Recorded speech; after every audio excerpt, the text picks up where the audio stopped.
नमस्कार, स्वागत चंद्रा टॉक में आप सभी का बहुत बहुत अभिनंदन। हमारा यह भारत देश जो कि हमारे धर्मगुरुओं द्वारा अनेक बार समय समय पर दिशा निर्देश मिलते रहे हैं। हमारे भारत में ऋषियों मुनियों की परंपरा रही है। हमारा यह देश, हमारा यह समाज ना सिर्फ अपने देश को सुदृढ़ करने के लिए हमारे धर्मगुरुओं ने सेवा दिया है, बल्कि हमारे देश के धर्मगुरुओं ने कुछ ऐसे भी संदेश दिए हैं समय समय पर जिससे कि विश्व का कल्याण हुआ है और आज भी ऐसे संदेश दिए जाते रहे हैं। हमारे देश में संतों के माध्यम से समाज का कल्याण, समाज का सुदृढ़ीकरण और राष्ट्र निर्माण संभव हुआ है। हमारा देश, हमारा समाज, हमारे यहाँ की जो संस्कृति हैं, इसके वाहक हमारे संत, हमारे ऋषि मुनि, हमारे सन्यासी, जिन्होंने कि समय समय पर ज़रूरत पड़ने पर, आवश्यकता पड़ने पर न सिर्फ राष्ट्र का निर्माण किया है, बल्कि हमारे देश के युवाओं को भी दिशा निर्देश देने का काम किया है। एक गाइडलाइन की जहाँ पर ज़रूरत पड़ी है, हमारे संतों ने अपनी भूमिका निभाते हुए हमारे समाज का एक बेहतर निर्माण किया है। जब जब भी उनकी आवश्यकता हुई, जिस दिशा में उनकी आवश्यकता हुई, उन्होंने समाज और देश को अपनी ऊर्जा से सींचा है।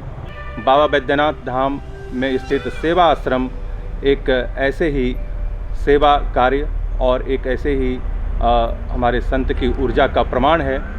हम इस वक्त इसी सेवा आश्रम में मौजूद हैं, जहां पर कि आप सबों को लिए आए हैं और हम बहुत बहुत अभिनंदन करते हैं, स्वागत करते हैं आप सबों की ओर से, हमारी ओर से और पूरी टीम की ओर से। हमारे प्रसिद्ध हनुमान कथावाचक परम पूज्य महाराज प्रदीप भैया जी महाराज का बहुत बहुत अभिनंदन, बहुत बहुत स्वागत। सेवाश्रम के संचालक हैं, पथ प्रदर्शक हैं और हनुमान कथा के प्रसिद्ध कथावाचक हैं। महाराज जी, आपका बहुत स्वागत करते हुए आपसे कुछ बातें हैं जो मैं समाज के लिए जानना चाहता हूं। सबसे पहले मैं अध्यात्म से ही शुरू करूं कि आध्यात्म की आज क्या आवश्यकता है और क्या महत्व है अभी के समय में आध्यात्म का। बहुत बहुत स्वागत और अभिनंदन इस सेवा परिसर में सेवा फाउंडेशन की पूरी टीम की ओर से आप रोशन जी को, गौरव जी को और उनकी पूरी इस टीम को।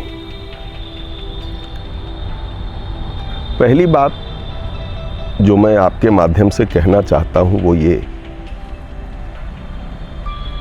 कि इस पृथ्वी पर जितने भी जीव हैं उनमें मनुष्य ही एकमात्र ऐसा जीव है जो अपने जीवन के अनुभव अपने आगे आने वाली पीढ़ी को दे पाता है। शेष सभी जिस भाव से जन्म लेते हैं, मृत्यु तक की जो जीवन यात्रा होती है, उसके बाद वो लगभग उसी अवस्था में मृत्यु को प्राप्त होते हैं। मनुष्य अपने अनुभव अपनी अगली पीढ़ी को दे जाता है और इस क्रम में जो गुफा से ग्लोबलाइजेशन तक की मनुष्यों की यात्रा है, उसमें धर्म यह एक अभिनव शब्द है, जीवन जीने की पद्धति है और मनुष्य को मनुष्यता का आभास देने का एक माध्यम है। धर्म में दूसरों के हित की चाह और स्वयं के आत्म परिष्करण का भाव, जिसके लिए आपने आध्यात्म शब्द का व्यवहार किया है, मैं जितना समझ पाया हूँ संतों के सानिध्य में और शास्त्रों के अध्ययन से, वो मैं कह सकता हूँ कि प्रत्येक समय में जीवन के आज तक के ज्ञात प्रत्येक कालखंड में हमने आध्यात्म के माध्यम से आम जन को अपने जीवन को ऊपर उठाने की राह बताई है। जैसे राम के समय में रावण के साथ का उनका युद्ध त्रेता का, वो भी असत पर सत्य के विजय का प्रतीक है, जिसको आज तक हम दशहरे और दीपावली के रूप में मनाते हैं। एक व्यक्ति राजा के सिंहासन पर बैठा हुआ अगर दान देने का वचन लेता है तो सतयुग का वह हरिश्चंद्र अपने उस वचन के पालन के लिए जो कुछ करता है, वो आज भी आम हिंदू समाज, आज भारतीय समाज उसको जानता है, पढ़ता है, सुनता है, समझता है, गाकर अपनी अगली पीढ़ी तक हस्तांतरित करता है। और ऐसा ही कृष्ण ने भी गीता के उपदेश के माध्यम से दुनिया को द्वापर में जो कुछ कहा है वो शुद्ध रूप से आध्यात्म है। वर्तमान जगत भी हम कैसे जिएं, हमारा दूसरों के साथ संबंध कैसा हो, दूसरे यानी परिवार, दूसरे यानी समाज, दूसरा यानी राष्ट्र, दूसरा यानी मानवता और दूसरा यानी प्रकृति, जिसके साथ भी हमारा साबका होता है और जिसके कारण हम इस धराधाम पर जीवित हैं, उसके साथ हमारे संबंध कैसे हों, ये हमें धर्म सिखाता है और यही हमें आध्यात्म बताता है। बहुत ही बढ़िया परिभाषा अध्यात्म का, और अध्यात्म के बारे में जो समझ है वो निश्चित रूप से एक बेहतर समझ महाराज जी के इन कथनों से मिलेगा। महाराज जी अभी के समय में युवा जो है ख़ास तौर पर आए समय में समाचारों में पढ़ने को मिलता है, सुनने को मिलता है कि वो हतोत्साहित हो रहे हैं, निराशाओं से कभी कभी घिर जाते हैं और आत्महत्या तक की नौबत आ जाती है। तो इसमें आध्यात्म किस तरह से सहयोग कर सकता है, या फिर आप उनके लिए क्या सजेशन देंगे, या क्या आपके लिए प्रेरणादायी वो क्या मंत्र होंगे जिससे कि ये जो समस्या है इससे हमारा समाज निजात पा सके? पहली बात तो रोशन जी, ये युवाओं की समस्या आज की नहीं है। आज से 2500 साल पहले बुद्ध अगर कहते हैं कि चोरी न करें, सच बोलें, अपरिग्रह का पालन करें, इसका मतलब 2500 वर्षों पूर्व भी चोरी होती थी, असत्य बोला जाता था और लोग अति संग्रह में लिप्त थे। हम जिस वातावरण में जीते हैं, हमको लगता है कि अतीत चूंकि हमारा परिचित होता है इसलिए वो अच्छा माना जाता है, और भविष्य चूंकि अज्ञात होता है, अपरिचित होता है, इसलिए हमें उससे भय लगता है। सामान्य रूप से अगर हम यात्रा के क्रम में ट्रेन में सफ़र कर रहे हैं और बगल का व्यक्ति जब तक हमसे अपरिचित रहता है तब तक हमको उससे डर लगता है, लेकिन जैसे ही उससे परिचय हो जाता है, भविष्य से चूंकि परिचय नहीं है, इसलिए युवा चाहे वो आज का हो या 2000 वर्ष पहले का हो, अगर एक IAS और आत्महत्या करते हैं, जिनके स्तर के बारे में कहा जा सकता है कि स्वाभाविक रूप से समाज में जीने वाले एक अच्छे स्तरीय व्यक्ति को भी अगर आत्महत्या करनी पड़ती है, या अच्छे प्रोफेशनल्स जिनके बारे में आपने कहा, डॉक्टर तक, मैं जो चर्चा कर रहा था वो ये है कि जब हम वर्तमान से निराश होते हैं और अपरिचित भविष्य से आशंकित होते हैं, तो हमें लगता है कि अब जीवन जी सकने लायक नहीं है। और मेरा ये व्यक्तिगत अनुभव है जिसके आधार पर मैं कह सकता हूँ कि मरना ये जीवन जीने से ज़्यादा कठिन बात है।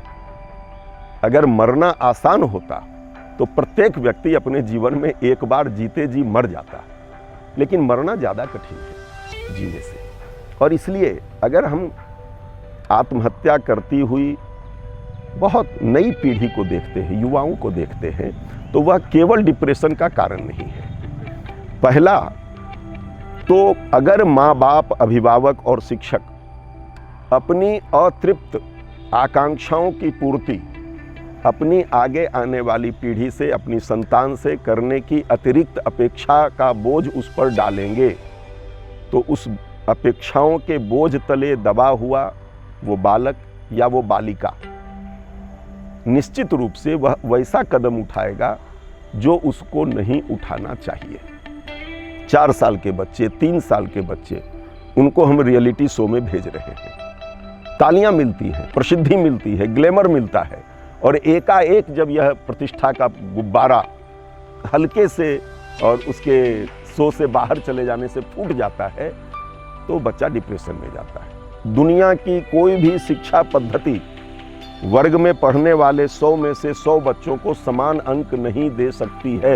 उनकी क्षमता, योग्यता और मेधा सबकी समान नहीं होती। गुलाब का फूल अलग है, जूही और चंपा के अलग अलग है। लेकिन हम प्रत्येक अभिभावक चाहता है कि मेरा बच्चा वो कक्षा में प्रथम करे। कक्षा में प्रथम करेगा कोई एक और बाकी 99 प्रथम न कर पाएंगे, तो यह समाज 1 बनाम 99 का समाज होता चला जाएगा। एक बच्चा अपने घर परीक्षा फल लेकर के जब जाएगा तो उसको प्रतिष्ठा मिलेगी, मिठाइयाँ बांटी जाएंगी, और 99 बच्चे जब अपने घर पर लौट करके जाएंगे तो वो तिरस्कार, उपहास सहेंगे।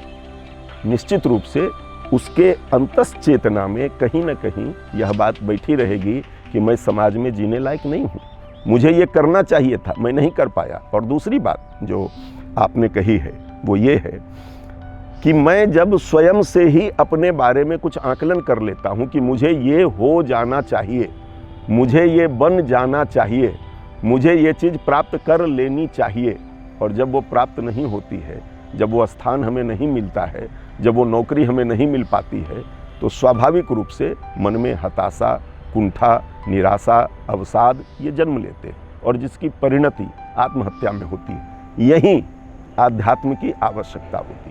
प्रभु श्री राम के पिताजी दशरथ ने भरे दरबार में सार्वजनिक घोषणा की थी कि कल मैं युवराज का पद राम को सौंपूंगा। दूसरे दिन प्रभु के पिता के वचनों के आधार पर दूसरे दिन उनको मिल जाना चाहिए था युवराज का पद, मिला नहीं, वनवास हो गया। राम डिप्रेशन में नहीं आए, राम ने जो वचन थे उसका पालन किया। परिणाम आज दुनिया में शायद दशरथ के पिताजी का नाम न जाना जाता हो, लेकिन दशरथ के पुत्र का नाम दुनिया पूजनीय मानती है। क्यों? क्योंकि वो अवसाद में नहीं आए, वो डिप्रेशन में नहीं आए, उन्होंने संघर्ष किया, समाज को संगठित किया, और जिस हेतु उनका जन्म हुआ था। हम निश्चित रूप से ये समझें कि प्रत्येक व्यक्ति गायक, प्रत्येक व्यक्ति वादक, प्रत्येक व्यक्ति आपके तरह का बहुत अच्छा उद्घोषक नहीं हो सकता है। सबको ईश्वर ने एक विशेष प्रयोजन से इस धराधाम पर भेजा है। उसको जो होना है ईश्वर उसको वही बनाएगा, उसको ईश्वर वही बनाएगा। आपने देखा होगा, ये काम किया असफल हुआ, वो काम किया असफल हुआ, वो काम किया असफल हुआ, और उसके बाद उसने वो काम किया और सफल हो गए।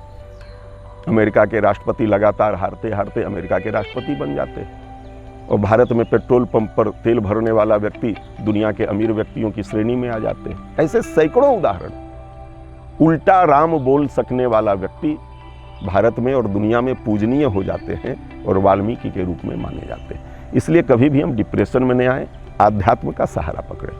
तो ये हनुमान जी का कथा आपने कैसे चयन किया कि भागवत कथा नहीं करनी है, रामायण कथा नहीं करनी है, हनुमान जी की ही कथा करनी है, ये कैसे हुआ? और ये अध्यात्म, आपने कहा कि अध्यात्म के सहारे हम लोग तो डिप्रेशन में जाने से बच सकते हैं, लेकिन आप पूर्ण रूप से अध्यात्म को आपने स्वीकारा।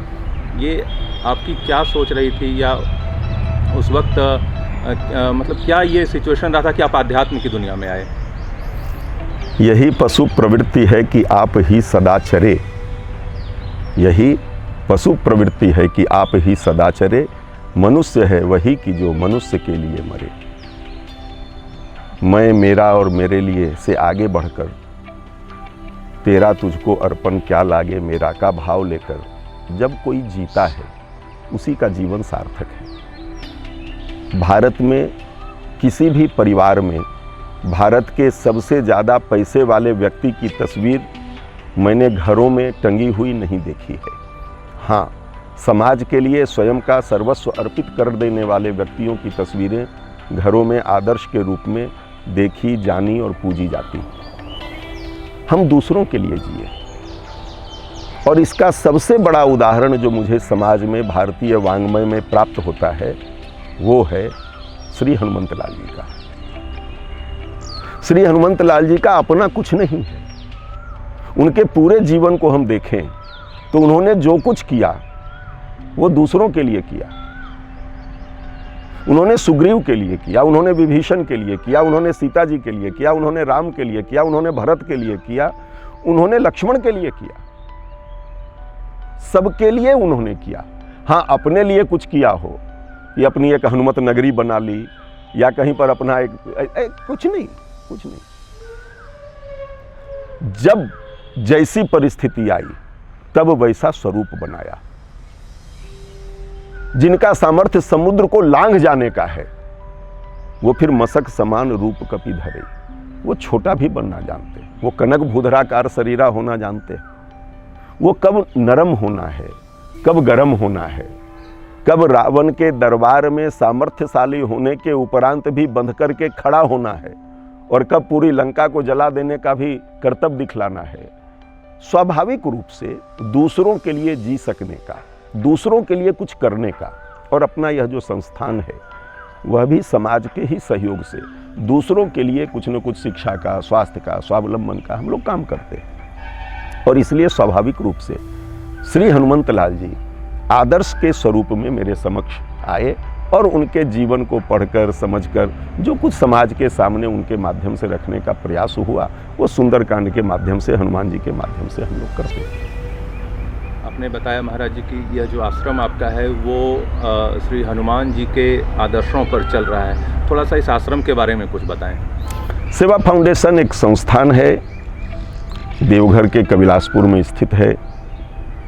स्वाभाविक रूप से समाज के समर्थशाली और सेवाभावी जो लोग हैं उनके सहयोग से अगल बगल के लगभग 13 गांवों से, परिवारों से बच्चे यहाँ आते हैं और उनको कॉपी, कलम, किताब, शिक्षण सामग्री, स्कूल ड्रेस, जूता, मोजा, स्वेटर, बैग ये दिए जाते हैं।